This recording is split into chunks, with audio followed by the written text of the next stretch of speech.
Good morning. आज हम कक्षा 12 इतिहास का जो भाग प्रथम है उसके बारे में अध्ययन करेंगे। और इसके अंदर भाग प्रथम जो है उसके सभी महत्वपूर्ण प्रश्नों को लिया गया है, जो वार्षिक परीक्षा यानी आपकी बोर्ड की परीक्षा के लिए बहुत ही ज़्यादा महत्वपूर्ण प्रश्न है। इसमें जो पहला प्रश्न दिया गया है, जैसे हड़प्पा सभ्यता की सबसे विशिष्ट पुरावस्तु है, तो इसमें कौन सा आएगा? हड़प्पा सभ्यता की सबसे विशिष्ट पुरावस्तु है तो एक तो सड़क, मृद भांड, आभूषण या फिर मोहर। तो इसमें आपका उत्तर हो जाएगा मोहर। क्या हो जाएगा? मोहर। प्रश्न नंबर 2 है, मिट्टी से बने हल के प्रतिरूप मिले हैं। तो मिट्टी से जो बने हल के प्रतिरूप है, छोटे छोटे खिलौने के रूप में मिले हैं, वो कहाँ से मिले हुए हैं? तो इसमें आपका उत्तर होगा बनावली, हरियाणा। ये बनावली हरियाणा के अंदर पड़ती है, वहाँ से मिट्टी के हल मिले हैं। प्रश्न नंबर 3 है, हड़प्पा सभ्यता के किस स्थल से जुते हुए खेतों के साक्ष्य मिले हैं? तो इसमें उत्तर हो जाएगा आपका कालीबंगा से। कालीबंगा जो है राजस्थान के हनुमानगढ़ ज़िले में पड़ती है और यहाँ से हड़प्पा सभ्यता के जुते हुए खेतों के साक्ष्य के प्रमाण मिलते हैं। प्रश्न नंबर 4 है, भारतीय पुरातत्व के जनक किसे कहा जाता है? भारतीय पुरातत्व के जनक किसे कहा जाता है? तो इसमें हो जाएगा अलेक्जेंडर कनिंघम। किसको कहा जाता है? अलेक्जेंडर कनिंघम को कहा जाता है।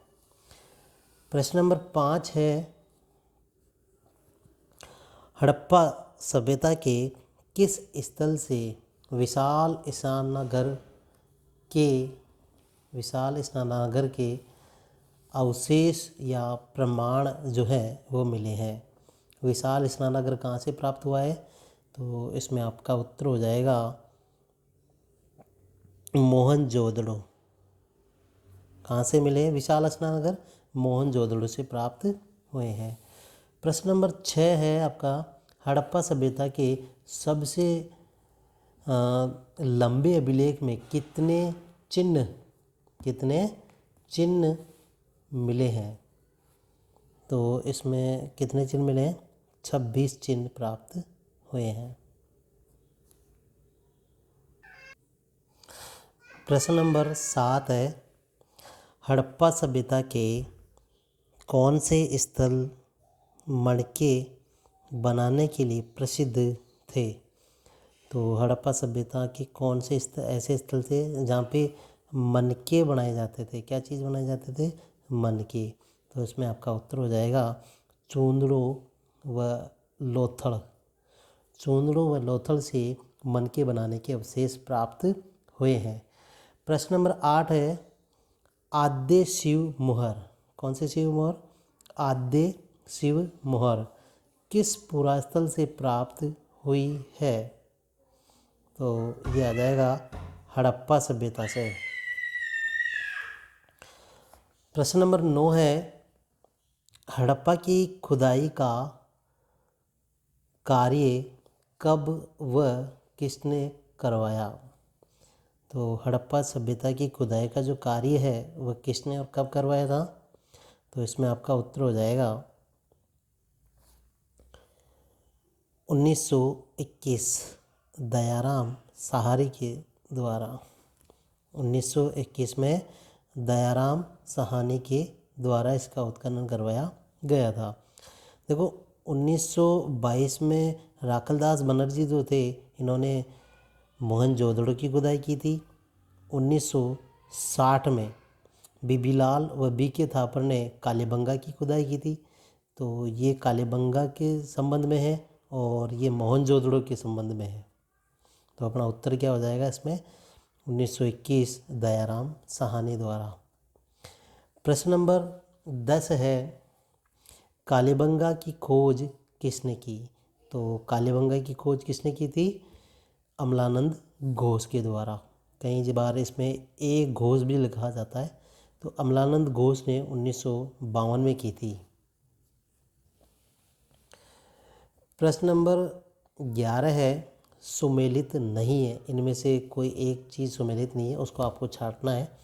तो देखो, कालीबंगा हनुमानगढ़ ज़िले में, तो ये सही है। और बनावली हरियाणा में है, ये भी सही है। लोथड़ गुजरात में है, ये भी सही है। देमाबाद महाराष्ट्र, ये भी सही है। तो ए और ब तो दोनों सही है। स हड़प्पा पंजाब पाकिस्तान में है, मोहनजोदड़ो सिंध पाकिस्तान में है, तो ये भी सही है। द है आलमगीर पर यूपी मेरठ के अंदर है, सही है। चोंदड़ो राजस्थान, तो ये चोंदड़ो जो है ये राजस्थान में नहीं है, ये पाकिस्तान में है, तो इसमें उत्तर क्या हो जाएगा? आपका उत्तर हो जाएगा द, यानी आलमगीरपुर यूपी मेरठ, ये तो सही है, लेकिन इसका जो जोड़ा है चोंदड़ो, ये राजस्थान में ना होकर पाकिस्तान में है। प्रश्न नंबर 12 है, बौद्ध व जैन धर्म ग्रंथों में कितने महाजनपदों का उल्लेख है? तो 16 महाजनपदों का, ये तो सबको पता है कि कितने महाजनपद थे, 16 महाजनपद थे। और इनमें सबसे ज़्यादा महत्वपूर्ण जो महाजनपद रहा वो था मगध। इसके बाद में प्रश्न नंबर 13 है, अर्थशास्त्र के रचयिता कौन थे? तो ये भी सबको पता है, चाणक्य जो थे अर्थशास्त्र के रचयिता थे। प्रश्न नंबर 14 नंबर का है, सुमेलित नहीं है, इनमें से कोई एक चीज़ सुमेलित नहीं है, उसको छांटना है अपन को। तो चाणक्य प्रयाग प्रशस्ति, यही इसमें गलत है, क्योंकि चाणक्य ने जो थी अर्थशास्त्र लिखी है। बाकी हरिशेन प्रयाग प्रशस्ति है, इसको इलाहाबाद स्तंभ अभिलेख भी कहते हैं। क्या कहते हैं? इलाहाबाद स्तंभ अभिलेख भी कहते हैं। इंडिका है मेगास्थनीज की है। बौद्ध ग्रंथ अगुंतर निकाय है। तो ये सब सुमेलित है, बाकी ये सुमेलित नहीं है। प्रश्न नंबर 16 है, श्रेणी से तात्पर्य है। तो श्रेणी का मतलब क्या होता है? महाजनपदों का अंग है, मुगल काल का राजस्व है, उत्पादकों व व्यापारियों का संघ है, इनमें से कोई नहीं। तो इसमें क्या आ जाएगा आपका? ये उत्पादकों व व्यापारियों का संघ होता है श्रेणी। प्रश्न नंबर 16 है, मगध सर्वाधिक शक्तिशाली होने का कारण है। जो मगध शक्तिशाली था उसका क्या कारण था? क्या कारण था इसमें? तो उसके पास लोहे के भंडार होना, सही है। कृषि उपज अधिक होना, ये भी सही है। जंगलों में बड़ी संख्या में हाथी उपलब्ध होना, तो ये भी सही है। अर्थात ये सारे ही क्या हो जाएंगे? सही। तो इसमें उत्तर क्या हो जाएगा? द, सभी सही है।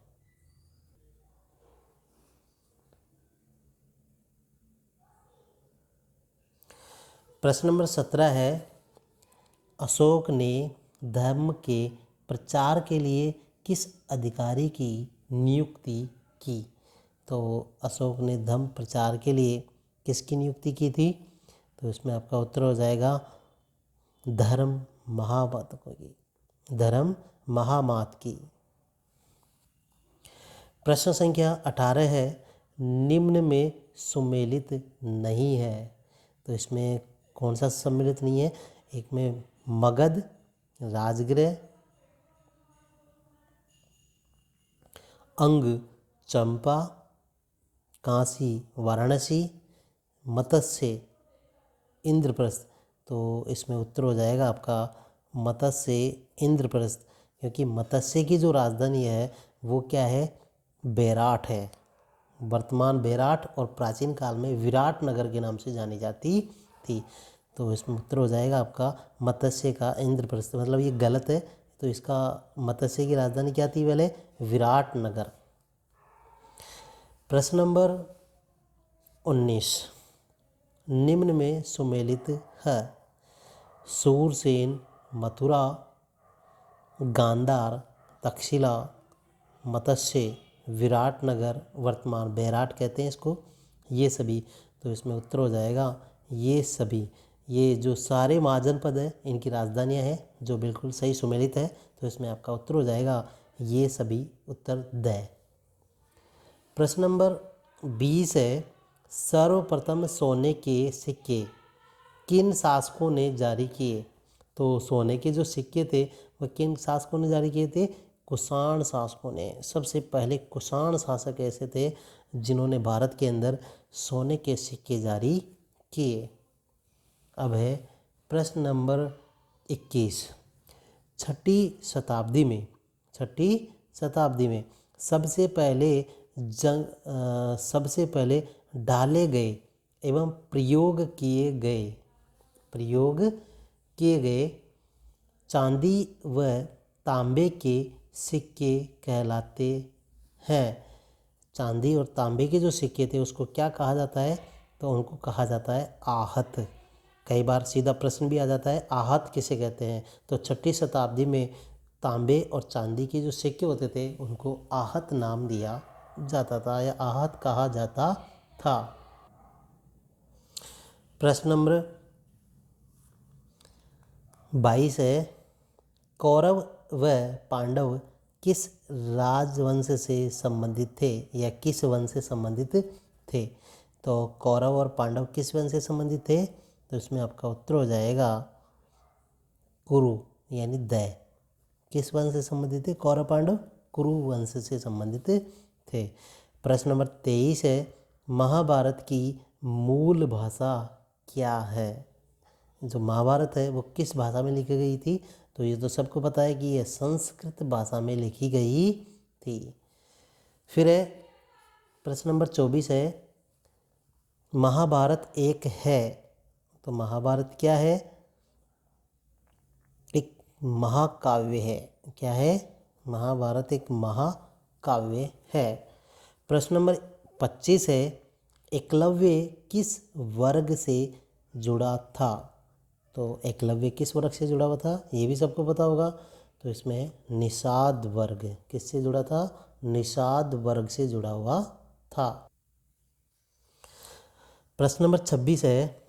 किस राजवंश के शासकों को उसके मातृ नाम से चिन्हित किया जाता था? यानी माता का नाम कौन से शासकों में लगाया जाता था? तो सातवाहन शासकों का। किसमें आ जाएगा? इसमें आपका उत्तर हो जाएगा सातवाहन शासक। प्रश्न नंबर 27 है।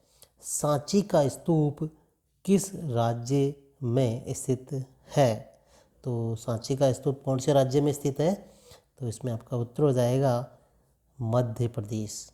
किसमें स्थापित है? मध्य प्रदेश। और एक बात और ध्यान रखना, सांची का जो स्तूप था उसकी खोज हुई वह 1818 ईस्वी में हुई थी। उसके बाद में प्रश्न है 28। अमरावती का स्तूप कहाँ स्थित है? तो अमरावती का स्तूप कहाँ स्थित है? तो इसमें आपका उत्तर हो जाएगा आंध्र प्रदेश। कहाँ है? आंध्र प्रदेश में। और इसकी खोज जो हुई वह 1796 में 96 ईस्वी में हुई। उसके बाद प्रश्न नंबर 29 है। महात्मा बुद्ध की शिक्षाओं का संकलन किस में मिलता है? तो महात्मा बुद्ध की शिक्षा जो है वह कौन से ग्रंथ में इनको मिलता है? तो इसमें आपका उत्तर हो जाएगा सूत पिटक। तो किस ग्रंथ में मिलती है? सूत पिटक ग्रंथ, उत्तर ए। एक और बात ये भी ध्यान रखना, देखो सूत पिटक जो है इस ग्रंथ में तो बुद्ध की शिक्षाओं का संकलन मिलता है। एक विनय पिटक है, इसमें संघ जो भी बौद्ध संघ के भिक्षु और भिक्षुणियाँ होती थी